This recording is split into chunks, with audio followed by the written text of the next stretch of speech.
Hello, everybody. Welcome to Midweek this week as we have kind of two focal points that we're going to touch base on. Mission around the world and here in our neighborhood. And we're also going to just again talk a little bit about the schedule coming up because we have some really, really cool things that we want to let you know about. I want to welcome my friend Leon. Pastor Leon, you focus on, we call it the 3 M's, right? Correct. Missions, men, and mentoring. Yep. And we certainly combine those last two. We're going to talk about men and mentoring another time, other than the fact that you have a cookout coming up. Yeah, barbecue June 18th. June 18th. Woo. And there's a link that you can go to and sign up for it. So what are you serving? It depends on our cook, if he's over COVID yet. Oh, I talked with him. He's over COVID. Okay. So. Yeah, lost 36 pounds, that cook? Yeah, that cook. The guy that lost his taste buds? Yes. So it'll be great. And the guy that can't have anything with sodium?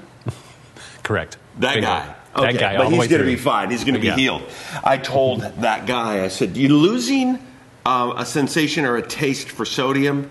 If you lose an ability to eat and enjoy garlic, in my mind, life's about over.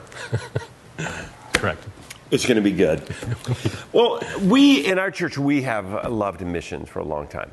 In fact, way before, we kind of attribute maybe one of our first missionaries is Doretta. We've partnered with her, by the way, and we're going to celebrate that anniversary in August, 75 years. That's going to be incredible, so get ready for that. But our passion for mission goes all the way back into the 1860s and 70s. And some of my favorite stories of our church and some work that we did with local Chinese migrant workers and some of the things that our church did got their ability to vote and to own property and taught them English, baptized them, sent them out, 4 of them as missionaries. It's the coolest story in the world. I think 48 Hours is probably going to do a special on it. Maybe. Great. But we currently, give us a picture a little bit about, let's just kind of bring everyone up to speed. How many different missionaries do we partner with right now regionally and also around the world? We support 33 partners and 20 of those are international partners around the world. And we'll have 7 in Asia, 5 in Europe, 4 in South America, 3 in Africa, and the rest are in North America. What are some of the things that they do in terms of, we used to think of missionary as a missionary. Well, they're really not. They come in a lot of different, shapes and sizes in terms, some are involved in education, some are involved in medical. We have some that we support are surgeons. And by the way, just a teaser, our Envision's going to give us a little bit of a window into one of our missionaries that we just did partner with them in our church, and it's going to change this hospital. It has. It's incredible. Their surgery is going to be less electrifying. Yeah, very shocking. See, I tried to get one up on you. Sorry. What are some of the things that our missionaries do? Just fields in some of the assignments. Yeah. We have 17 of our partners are involved in church planting all around the world. And so that's an exciting part. And then we have 10 of them that are focusing on education, whether it's international schools or whether it's a local campus. And we have 1 medical doctor, and the rest are either administrative or different support staff that we have around the world around here, too. So, we have some involved in, maybe you mentioned this translation work? Yes, that's part of the pre-church planting aspect. Pre-church planting. It's going to be hard for them to understand the gospel if they can't read it. So Correct. They're doing translation work all the way up to leadership development. That's Correct. pretty cool. Yes. And a lot of them right there in the middle of that, what we call the sweet spot of disciple making, leading people to Christ, forming the church. That's amazing. Yeah, it's very exciting. So one of the things that we've been consumed with in our church every week, literally, new announcement, changes. COVID, we know this, is not local. It is global. What are some of the things happening? We have one missionary couple that is getting evac'd, actually landing tomorrow. Will be in quarantine up in the Seattle area, is that correct? From an unnamed location. But what kind of things are you hearing from our team, how COVID is affecting their ministry?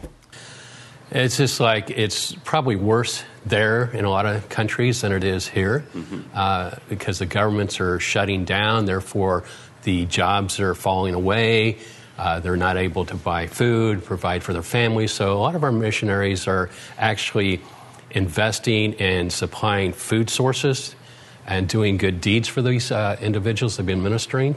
And these good deeds always opens the door for good favor to share the good news. Yeah. And through the good news, we're seeing many people coming to know Christ as Lord and Savior through these ministries, through the COVID, which is a blessing in disguise, but it's a real pain when you have everything shut down and you see death, and many people you have ministered to are no longer here. Yeah.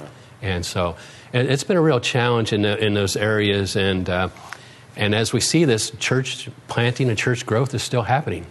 Not like we normally think, but it's in a different way. And I'm so excited about our partners who become agents of hope wherever they are. Yeah. I'm aware of one of our partners that we partner with. Their ministry has taken a huge transition during the COVID season. But in terms of conversions this year through this ministry, it's been the best year ever.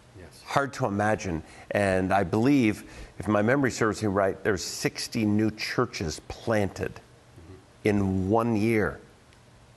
Yes. I mean, I would never say this, but you almost have to say, thank God that, COVID came. And it sounds crazy, and it's not that I'm thanking God for COVID, but out of this really difficult thing, the gospel is just pressed forward. It's a great reminder for us here is that we tend to really be passionate about getting through, get to the other side, tired of this. And sometimes it's really good to stop and smell the roses and realize God is still doing some really powerful things. Yeah, that's incredible. We took a team, 43, went to DR. Probably a lot of people thought that was crazy. It was, and it happened to be marvelous. Do we see in the next 6 months to a year some more short-term trips coming up? We plan on that, but with the uncertainty and fear of all the countries around the world, it's uncertain at this time. But we're connecting with our partners right now to see if they could host a team, how can we serve them, what's the best time of the year. Hopefully by this fall we'll have more concrete trips. We'd love to have 5 or 6 short-term trips for 22. But right now, we're not sure what we're going to be able to do, but we're going to continue the process of engaging with our partners. Okay, great. Give us a couple of things that we can pray for. Certainly we have a family that is in transit right now, needing to make it. We have another team that is here and leading their church in some worship services, the Sheets, over online. And so there's just, again, they're doing the same thing we're doing, is trying to be as creative as possible. What are some things that rise to the top that we can pray for? Really pray for the families, that the communication and the health and just to love one another through this process of uncertainty, the constant bombardment of what's next. Pray that they will stay gospel-centered, that they will have wisdom to navigate through whatever they're facing on a day-to-day basis, and just for their health and safety. And if you have an interest in encouraging one of our partners, contact either Randy Barsh, our chairman of the mission team, or myself. We'll give you the contact information, encourage you to encourage our partners all around the world. Good. All right. We're going to take a huge turn. Thank you very much for bringing us up to speed. Now, you can't leave. For those of you who don't know, my dear friend here is a Kansas farmer, got transplanted to Oregon, but Kansas farmers do what Kansas farmers do. They plant gardens, right? So I just need an update. How's your garden doing? It's doing very well. And it's really because of your wife. Exactly. You have nothing to do with it? No. What kind of things you growing this year that you're excited about? Well, continue raspberries and marionberries. And my marionberries this year is going to be a bumper crop. Yeah, ours too. My pears are going to be a bumper crop. Yeah, our broccoli and spinach and lettuce and potatoes and asparagus and tomato plants and peppers and good stuff. My garden was so good until a horse got turned loose, got in my garden. Yep. Yeah. Rotor-tilled your garden for you. Well, That horse is lucky to be alive. Thanks, my friend. Good to have you. Hey, let me finish up with just a couple things coming up this weekend. It is Memorial Day weekend, and I have a message planned. It's called The Upside of Sacrifice. And we want to look at not only the sacrifice of Memorial Day, but the larger spectrum of sacrifice. When Paul says we are filling up, the sufferings of Christ, how can we adopt to that and understand that? So this weekend's The Upside of Sacrifice. The next weekend, it's our last weekend of being all separated in different rooms for our worship service. We are going to have a very special kind of conclusion. It's going to be communion.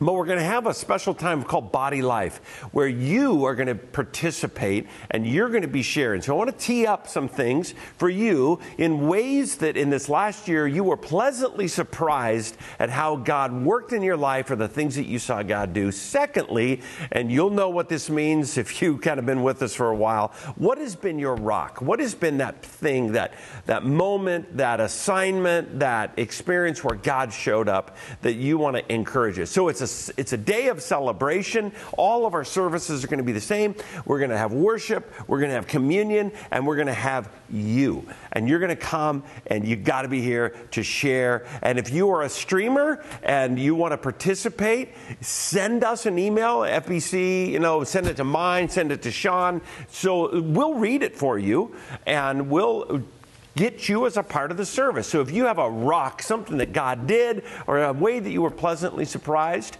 you send it in, and we're going to integrate you into that service. The following weekend is Envision Weekend. That's where we unfold the church for the city that reaches the world for Christ. And we're going to look at 4 key areas. We are going to define what a church for the city looks like. We are going to look at how God worked in the last year, and we are going to look ahead at what God is going to do, and we hope that he will do through this ministry, the church, the school, and everything. So I can't wait to get to that day. It's going to be amazing. Hope you can join us in one way or the other. That is present with your body or in spirit through stream. We love you. Have a great day.